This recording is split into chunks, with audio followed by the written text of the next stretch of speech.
ஸ்ரீமதே ராமானுஜாய நமக. அனைவருக்கும் நமஸ்காரம். மார்கழி மாதம் அப்படின்னாலே ஆண்டாள் நாச்சியாரும் அவர் அருளிச் செய்த திருப்பாவையும் எல்லாருக்கும் நினைவுக்கு வரக்கூடிய அழகான விஷயம். திருப்பாவை அப்படிங்கிற அந்த 30 பாசுரங்களையும் தினம்தோறும் சேவிக்கிறது அப்படிங்கிறது தான் அனைவரும் செய்யக்கூடிய விஷயம். அதை தவிர அந்த திருப்பாவைக்கான வியாக்கியானங்கள் இல்லை வேறு வேறு தலைப்புகளில் அந்த திருப்பாவை விஷயங்கள் இது எல்லாமே இந்த மார்கழி மாதத்தில் பல பல உபன்யாசகர்களால் செய்யப்படுறது. அதை அனைவரும் கேட்டுண்டு வந்துருக்கோம். இந்த பதிவில் நம்ம ஸ்ரீ கோதாஸ்துதி அப்படிங்கிற அந்த ஆண்டாள் நாச்சியாருடைய வைபவத்தை பார்க்கலாம். இது நிகமாந்த மகாதேசிகாச்சார் எழுதின ஸ்ரீ கோதாஸ்துதி. ஸ்ரீமான் வெங்கடநாதார்யக கவிதார்க்கிககேசரி வேதாந்தாச்சாரியவர்யோ மே சந்நிதத்தாம் சதா ஹ்ருதீம். श्रीविष्णुचित्तकुलनन्दनकल्पवल्लीं श्रीरङ्गराज अरिचन्दनयोगदृश्यां साक्षात् क्षमां करुणया कमलामिवान्यां गोधाम् अनन्यचरणशरणं प्रपद्ये. श्रीविष्णुचित्तकुलनन्दनकल्पवल्लीं श्रीरङ्गराज अरिचन्दनयोगदृश्यां साक्षात् क्षमां करुणया कमलामिवान्यां गोधामनन्यचरणशरणं प्रपद्ये.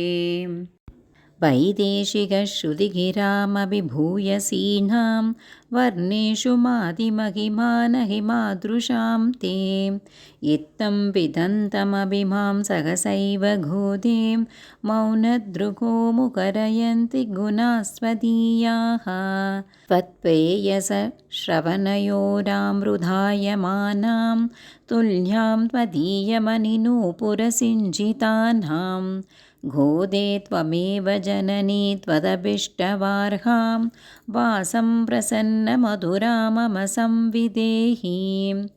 कृष्णान्वयेन दधतीं यमुनानुभावं तीर्थैर्यदावदावभाग्यसरस्वतीं ते गोदे विगस्वरधियां भवती कटाक्षात् वासस्फुरन्ति मकरन्तमुचकवीनाम् अस्मादृशाम् अपकृतौ शिरदीक्षितानाम् अग्नाय देवि दयते यदसौ मुकुन्दः तन्निश्चितं नियमतस्तव मौलिधाम्नां तन्त्रीनिनादमधुरै च गिरां निकुम्भैः शोणादरेऽपि कुशयोरपि तुङ्गभद्रां वाचां प्रवाहनिवहेऽपि सरस्वती त्वम् अप्राकृतैरपि रसैर्विरजा स्वभावान् गोदापि देवि कमिधुर्ननु नर्मदासी.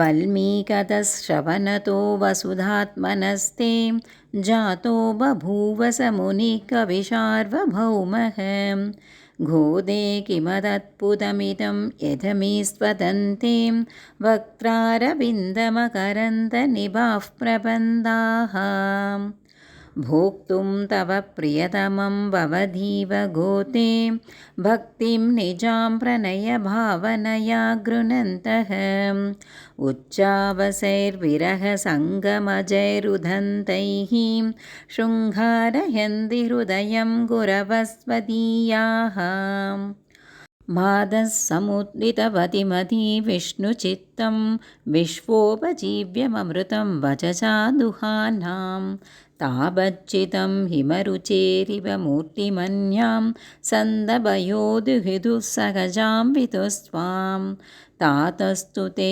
मधुपिदस्तुतिलेशवश्यात् कर्णामृदैस्तुतिसदैरनवाप्तपूर्वं त्वन्मौलिकन्दसुभगाम् उपहृत्य मालां लेपे मकत्तरपदानुगुणं प्रसादम् धिग्दक्षिणापि परिपक्त्रिमपुण्यलभ्यात् सर्वोत्तरा भवति देवि तवावतारात्। यत्रैव रङ्गपदिना बहुमानपूर्वं निद्रालुनापि नियतं निहिता कटाक्षाः। प्रायेण देवि भवती व्यपदेशयोगात् गोदावरी जगतितं पयसा पुनीते।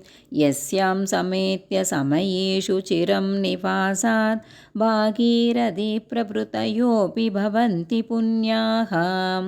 नागेशयसुधनुपक्षिरथः कथं ते जाता स्वयंवरपतिः पुरुषः पुराणः। एवंविधा समुचितं प्रणयं भवत्याः सन्दर्शयन्ति परिहासगिरः सखीनां। त्वद्भुक्तमाल्यसुरभीकृतचारुमौलेः हित्वा भुजान्तरकधामपि वैजयन्तीं। पत्युस्तवेश्वरिमितः प्रतिघातलोलाः बर्हादपत्ररुचिमारचयन्ति भृङ्गाः। आमोदवत्यपि सदा हृदयङ्गमापि राहान्वितापि ललितापि गुणोत्तरापि। मौलिश्रजा तव मुकुन्दकिरीटभाजां गोदे भवत्यधरिता खलु वैजयन्ती। त्वन्मौलिधामनि विभो शिरसा गृहीते स्वच्छन्दकल्पितसभीतिरसप्रमोदाः मञ्जूस्वनामधुलिहो विदधु स्वयं ते। स्वायंवरं कमपि मङ्गलदूर्यघोषम् विश्वायमानरजसा कमलेन नाभौ वक्षस्थले च कमलास्तनचन्दनेन। आमोदितोऽपि निगमैर्विभुरङ्घ्रियुग्मे तत्तेन देन शिरसा तव मौलिमालां। चूडापतेन परिगृह्य तवोत्तरीयं मालामपि त्वदलगैरधिवास्य दत्तां। प्रायेण रङ्गपदिरेष बिभर्ति घोते सौभाग्यसम्पदभिषेकमहाधिकारम्। तुङ्गैरकृत्रिमकिरस्वयम् उत्तमाङ्गैः यं सर्वगन्त इति सादरमुद्वहन्ति। आमोदमन्यमधिगच्छति मालिकाभिः शोभित्वतीयकुटिलालकवासिताभिः। धन्ये समस्तजगतां पितुरुत्तमाङ्गे त्वन्मौलिमाल्यपरसम्भरेण भूयः। इन्दीवरस्वजम् इवाततति त्वदीयानि आकेकराणि बहुमानविलोकितानि। रङ्गेश्वरस्य तव च प्रणयानुबन्धात् अन्योन्यमाल्यपरिवृत्तिम् अभिष्टुवन्तः। वाचालयन्ति वसुधेरसिकाश्रीलोकीं न्यूनाधिगत्वसमता विषयैर्विवादैः। धूर्वादलप्रतिमया तव देहकान्त्यां घोरोचनारुचिरया च रुचेन्दिरायाः। आसीदनुज्झितशिखावलकण्ठशोभं माङ्गल्यदं प्रणपतां मधुवैरिगात्रम्। अर्चयं चमर्चय नियमैर्निगमप्रसूनैः नातं त्वया कमलया च समेहि वांसं। मादच्चिरं निरविसन्निजमादिराज्यं मान्यामनुप्रपृतयोऽपि महिषीतस्ते। आर्द्रापराधिनि जनेभिरक्षणार्थं रङ्गेश्वरस्य रमणा विनिवेद्यमाने। पार्श्वे परत्र भवती यदि तत्र नासीत् प्रायेण देवि वदनं परिवर्तितं स्यात्। गोदे गुणैरपनयन् प्रणदाभराधान् वृक्षेप एव तव भोगरसानुकूलः। कर्मानुबन्धिफलदानरथस्य भर्तुः स्वादन्धर्यदुर्व्यचनमर्मपिधा निधानम्।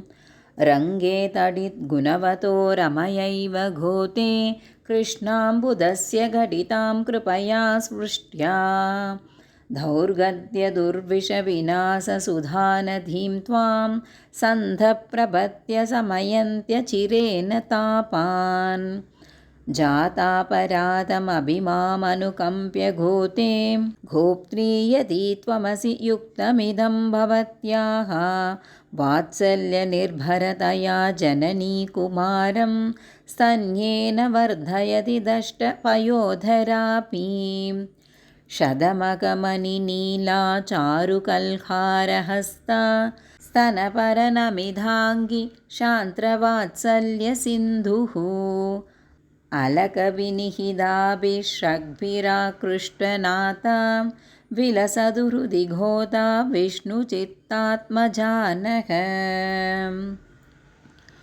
शतकमणिनीला चारुकल्हारहस्ता स्तनपरनमिधाङ्गी शान्त्रवात्सल्यसिन्धुः अलहविनिहिताभिषग्भिराकृष्टनाथा विलसतु हृदि घोता विष्णुचित्तात्मजानः